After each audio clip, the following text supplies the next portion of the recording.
Probablemente muchas veces cuando me preguntan que por qué me dedico a escribir, por qué escribo ensayos, por qué escribo poesía, y siempre contesto lo mismo, que no sé por qué escribo, pero supongo que en cierta manera el hecho de escribir es una manera de dar forma a esa memoria difusa o memoria subconsciente que está por ahí, ¿no? Y que muchas veces aflora. Leí de alguien, que no recuerdo quién es, como suele sucederme, que decía que escribía para que una vez escrito poderse entender a sí mismo. Es decir, lo que yo escribo, una vez que lo leo, me permite volver atrás y tratar de entenderme a mí mismo, ¿no? Y eso que leí en un momento dado, creo que de alguna manera es lo que me pasa a mí, ¿no? Yo no analizo las cosas, no analizo los recuerdos, y sí que a lo mejor los analizo cuando ya lo he trasladado a la escritura, ¿no? Entonces creo que de alguna manera es un proceso que convierte ese material difuso que tenemos ahí, le damos forma, ¿no? Y le damos forma y lo convertimos en... A mí me gusta hablar de texto, lo convertimos en texto. O sea, esa memoria inconsciente acaba convirtiéndose en texto, y así se le da forma de alguna manera, ¿no? Que yo creo que es la labor de un artista. Estos días, revisando notas, me ha gustado encontrarme con una idea que anoté en algún momento dado, que tiene que ver con que la memoria tiene como punto de partida la ausencia. Es decir, si no hay ausencia, no hay memoria. Si no hay ausencia, hay presencia, y por lo tanto, si hay presencia, no hace falta recordar y no hace falta rememorar. Con lo cual, de alguna manera, el punto de partida de la memoria es la ausencia, ¿no? Y entonces, en lo que ya no te decía, la ausencia es el punto de partida, así como la esperanza de revivir aquello que estamos intentando rememorar. ¿Por qué anoté esto de la ausencia? Porque yo creo que la ausencia tiene mucho que ver, desde un punto de vista de lo poético, con el silencio. El poeta trabaja desde el silencio y la memoria trabaja desde esa ausencia que no deja de ser silencio, ¿no? Hay un silencio, hay una espera, hay un esperar a que un chispazo, un calambre, un instante absolutamente inesperado pero maravilloso nos traiga a la mente o nos traiga al recuerdo aquello a lo que luego le vamos a dar forma. La memoria es la impresión que queda de algo en nuestro subconsciente, incluso en nuestro cuerpo, en nuestros sentidos, en nuestra carne, ¿no? Somos un mapa de sentimientos y de sensaciones. Y entonces esa impresión que queda, esas huellas, esos signos, esos vestigios de algo que fue, son los que creo que muchas veces los creadores tratamos de luego materializar cada uno a nuestra manera, ¿no? Yo me dedico a la palabra,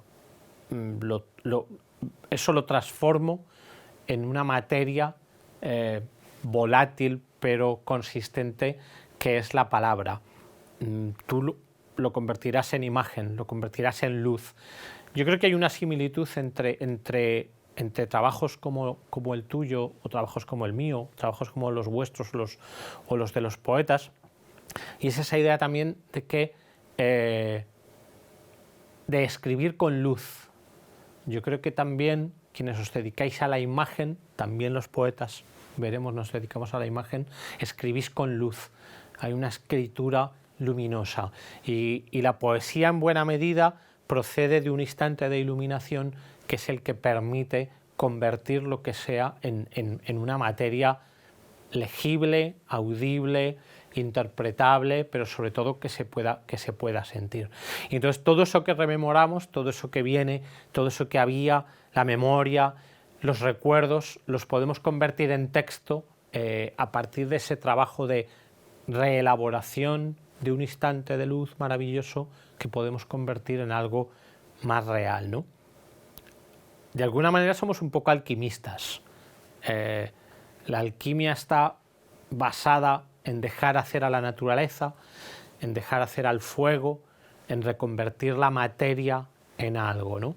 Y eso que también es cierto, que por ahí se cuenta que el buen artista no es el que trata de dominar a la materia, sino el que deja que la materia, que esa luz primigenia que viene del recuerdo, no transformarla, o sea, no darle forma, sino dejar que ella se exprese por sí misma, ¿no? En ese sentido yo creo que esta idea de un poco alquimista de dejar que la naturaleza trabaje, que trabaje la naturaleza, que trabaje el fuego, que sea la materia ella sola la que se transforma, de alguna manera tiene mucho que ver también con el trabajo de la poesía, ¿no? El instante de la poesía es el instante en el que se lee el poema. Ya no tanto el instante en el que yo lo escribo, que luego queda para el recuerdo, valga la gracia, sino el instante en el que el lector coge el libro, lee el poema, y ese es el momento en el que se materializa esa memoria que se ha convertido en poema, ¿no? Y no de otra manera. O sea, no soy yo el que moldeo la materia, sino que es el propio poema el que cobra realidad en sí y por sí, y más cuando alguien decide abrir el libro, decide leer ese poema concreto, decide leer ese texto y convertirlo, rememorar lo que yo rememoré, convertirlo en otro asunto, ¿no?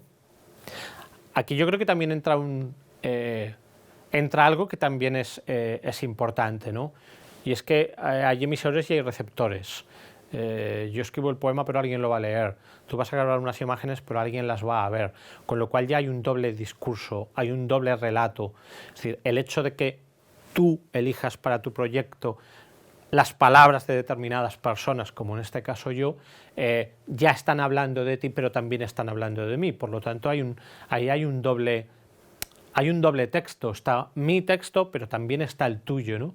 Desde un punto de vista de la antropología, el famoso antropólogo Marollet dice que bueno, el miembro de la tribu cuenta un relato, cuenta su experiencia y el antropólogo la traduce a palabras, pero también la está traduciendo en función de lo que él cree.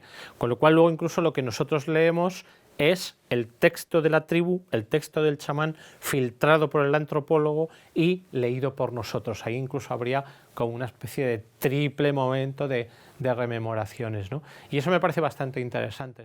Pues al final de todo este proceso del que hablamos, lo que queda es el texto, la materialización de los recuerdos, la materialización de la memoria es el texto, ¿no? Y el texto viene a ser esa materia que moldeamos, que utilizamos, que transformamos. En esa materia, como en las artesanías, dejamos las huellas.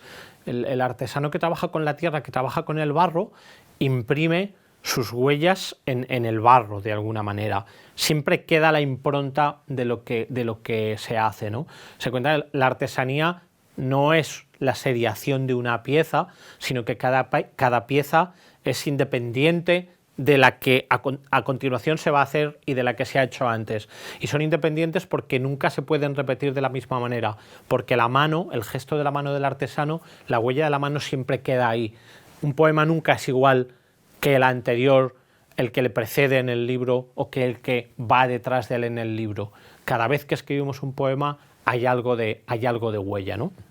Me gustaría, para demostrar un poco esto, me gustaría leer un poema de alguien que me gusta mucho, que es José Ángel Valente,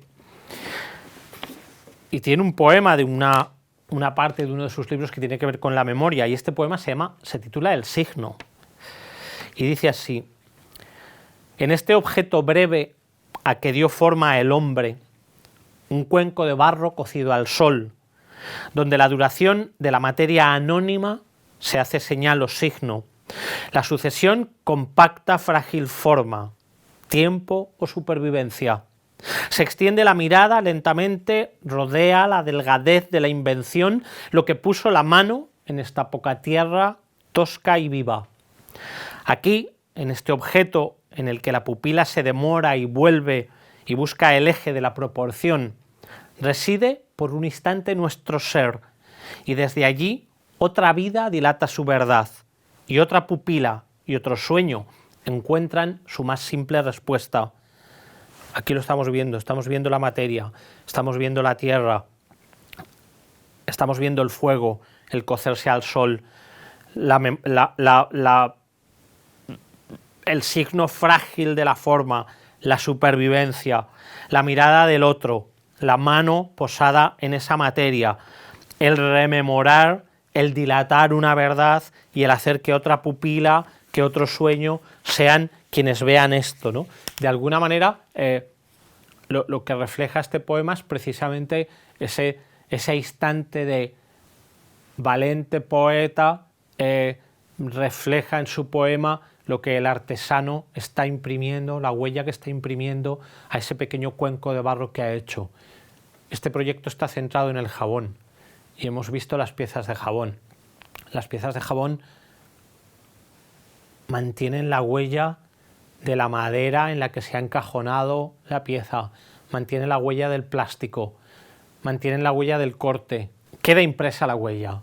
En el jabón, como en toda materia que se transforma, sea texto, sea barro, sea jabón, queda impresa una huella que de alguna manera es la huella de nuestra memoria, es la huella del trabajo, es la huella de la manipulación. Esa manipulación es el trabajo, ese remover en un cuenco las materias que sirven para hacer ese jabón, es el remover en un cuaderno la materia, que es el texto, que es la palabra, para conseguir crear ese poema. Y ahí siempre va a quedar esa huella, ese hecho diferencial que cada artesano tiene, que cada escritor tiene, que cada artista tiene y que va de alguna manera a reflejar lo que hay en su memoria o lo que él quiere hacer.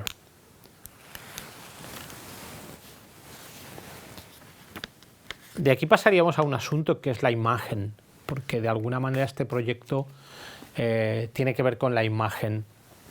Y la imagen es esencial para el texto, la imagen es esencial en la poesía. La poesía no dice, no explica, no evidencia algo. La poesía tiene que maravillar, tiene que sorprender, tiene que excitar una chispa que es la que hace que todo se prenda. La poesía hace que algo sea en sí mismo acontecimiento. No trasladamos el moverse del agua, sino que en el texto hacemos que el moverse del agua sea el acontecimiento en sí mismo, que cobra cuerpo cuando lo leemos, cuando lo decimos, cuando lo escribimos. El poeta, decía alguien, es el maestro del eco, el maestro de la reverberación, el que trae al ahora, a ese silencio, a esa ausencia, lo que ha habido antes, lo que ha sucedido antes. Es decir, un poema no inventa nada, un poema trae, un poema rememora, un poema desvela, deslumbra. Tengo anotadas cosas de poetas que tienen más prestancia que yo. No hay que describir, no hay que enumerar, hay que reconstruir, hay que transformar. Y lo que más me gusta, hay que sacar de la oscuridad. Y esto tiene que ver de nuevo con esa idea de este proyecto de la luz, de iluminar. El poema tiene que revelar, tiene que reconocer en lo invisible, tiene que moverse de una manera. Hay un filósofo español, Rafael Argullol, que decía que el modo de funcionamiento de la poesía no es horizontal, es vertical, va de arriba a abajo, va del sótano a la buhardilla, y esto creo que también tiene que ver con lo que se plantea en este proyecto. La materia está guardada en un lugar oscuro, con un acceso no demasiado evidente, está arriba, está en una cierta penumbra y hay que sacarlo a la claridad. La materia que reposa en esa buhardilla oscura es la materia que va a traer la memoria hacia nosotros y que la va a iluminar. Y esto lo dice muy bien María Zambrano.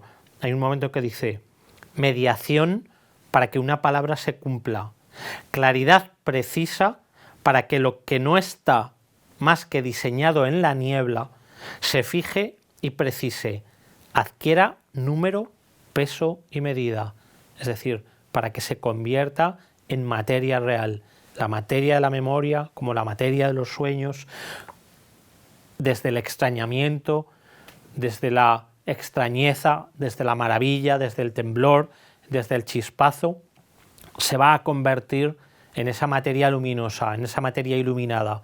Se abandona esa especie de niebla en la que todo reposa y viene hasta nosotros.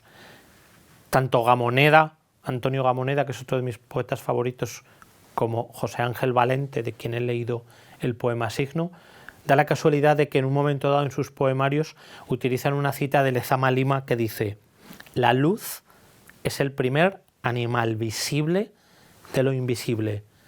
Y este proyecto trata de luz, este proyecto trata de iluminar la materia, este proyecto trata de sacar a flote esa memoria perdida para que luego podamos reinterpretarla. Decía Aristóteles en la Poética que la historia trata de las cosas que han sucedido, de los acontecimientos que han sucedido, y sin embargo la poética trata de los acontecimientos que podrían suceder, de lo que podría ser posible.